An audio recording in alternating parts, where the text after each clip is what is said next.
All right, so today this particular lesson kind of puts everything together, but we're going to talk about polygons on the coordinate plane. Now, anybody remember what a polygon is? What's a polygon? It's a shape with four sides and four corners. Okay, you are very close.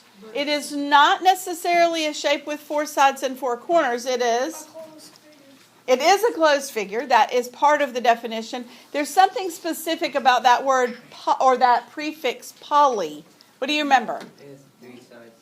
Not 3. Is it 2D?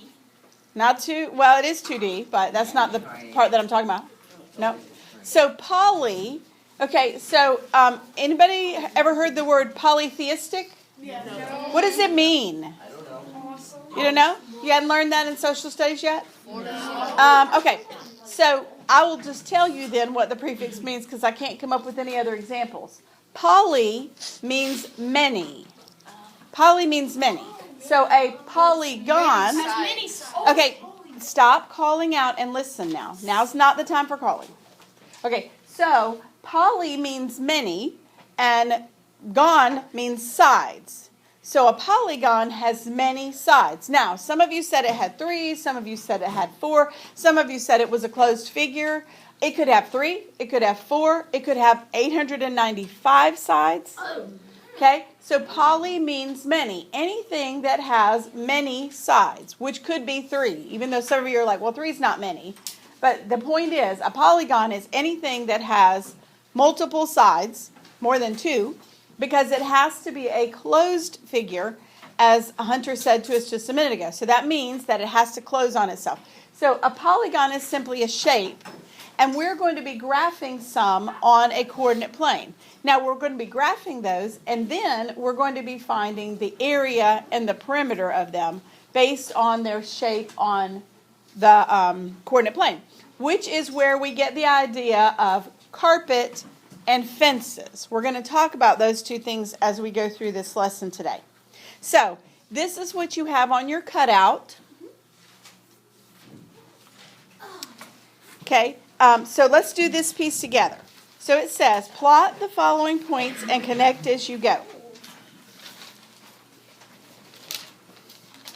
Let me get a different color here.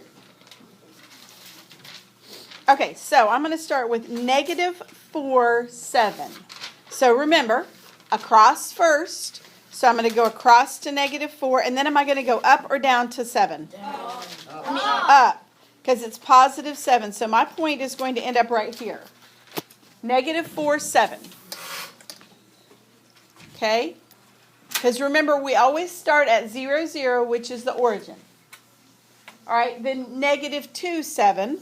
So I'm going to go back, how many? 2, good. And then up 7. So my second point is going to be right here. Then I have -2, 1. So I go back 2 and up how many? 1. And then I go -4, 1. So I go back 4 and up 1. All right, we have 4 points. Let's connect them in the order that we graphed them. So it'll look like this. Okay, so we have made a polygon. In this case, it is a 4-sided polygon known as a, quadrilateral. That's good. But it's also a rectangle. Good, very good. Now, so our first question says, what is the shape? So the shape is rectangle. Okay, so the shape was a rectangle. Now, then it asks us for the area. Now, please listen to me because people make a lot of mistakes on this because it seems super easy, and it really is super easy. But people make a lot of mistakes because they don't really listen to what I'm telling them on this. So the area is like carpet. Okay, when you find carpet for your house or hardwood floors or whatever it is you have in your house, when you do that, you're covering the floor, right? Okay, so like when they made the tile on this classroom floor, they needed to know how much tile they needed. That has to do with area, but we're just going to call it carpet because that will help you remember. It's covering something. So in order to find the area, we're going to have to figure out how many spaces this rectangle covers. Okay, and there are a lot of different ways to do that, but we're going to start by just counting. So I want you to put a mark in each box that is covered by this rectangle. So we'll go 1, 2, 3, 4, 5, 6, 7, 8, 9, 10, 11, 12. Okay? You see, there were 12 spaces. If we were doing carpet, we would need 12 of them, whatever this is. So we're going to call this 12. And since they didn't tell us how long those spaces are, we're going to call them just units. Because it's just a generic term to say it is 12 units.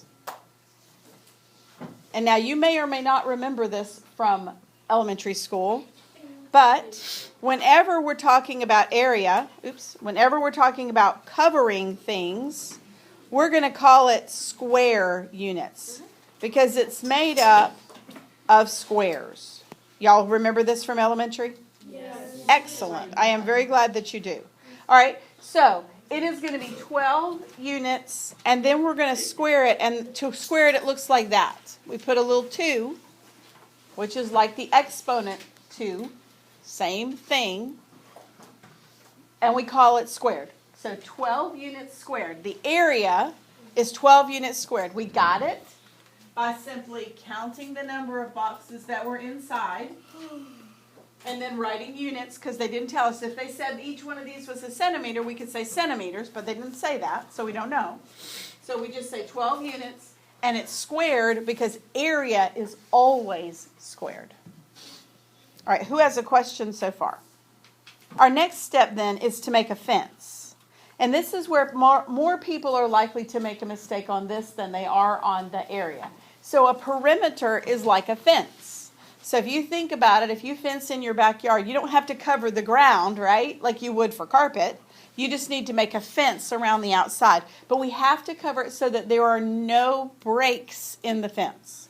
So we're going to draw ourselves a fence around this. And we're going to pretend like it's a chain link fence. So I want you to draw it like this. Ready? There's one link in the fence. 2, 3, 4, 5, 6, 7, 8, 9, 10, 11, 12, 13, 14, 15, 16. Okay, do you see I drew 16 links in the fence, and it goes all the way around. There are no breaks. That's the important part. Everybody's okay?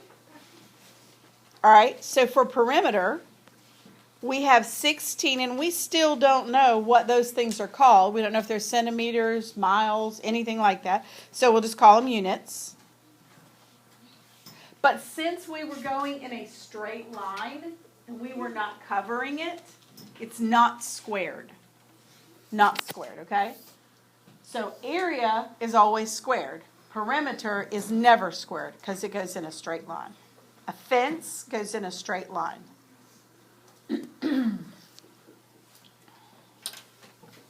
What quadrant are we in? Yeah, it's 2. Okay, we're in quadrant number 2. Yep, because we remembered to make the C. So we begin here. 1, 2, 3, 4. Okay. And then it says reflect the shape over the x-axis. So which one is the x? The across or the up and down? Across. Okay, so we're going to reflect it. Anybody remember how to reflect it? How do we do it?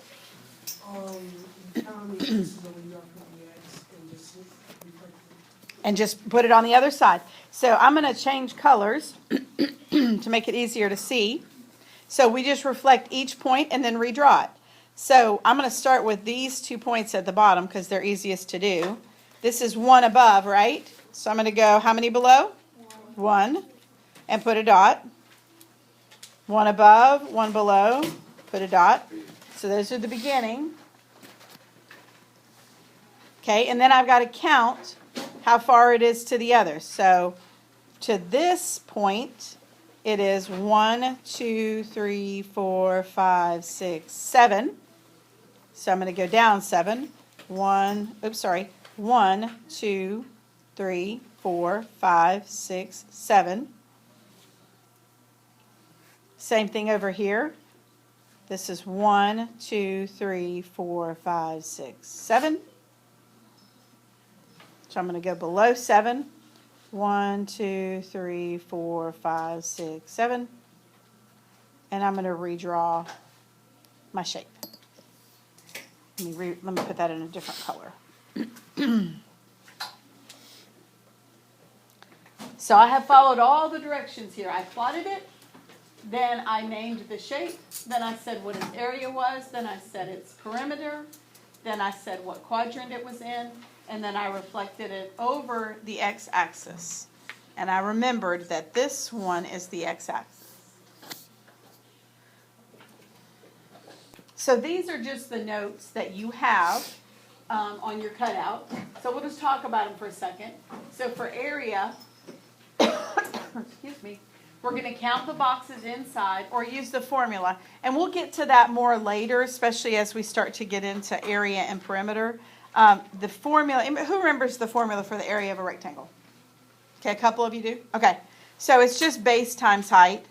And we'll talk more about that later. So if you happen to remember that and can multiply that together, that's fine. You're welcome to do that. Like I said, I'll teach you more about that later. But for now, counting will work. And you just remember, it's like carpet. Area is like carpet. If I was circling things on my cutout, I would circle area and carpet. So I would remember area and carpet go together. And then perimeter, add up all the sides around the figure. And in this case, actually I'm going to write draw the fence because we changed that. So just change this to draw the fence.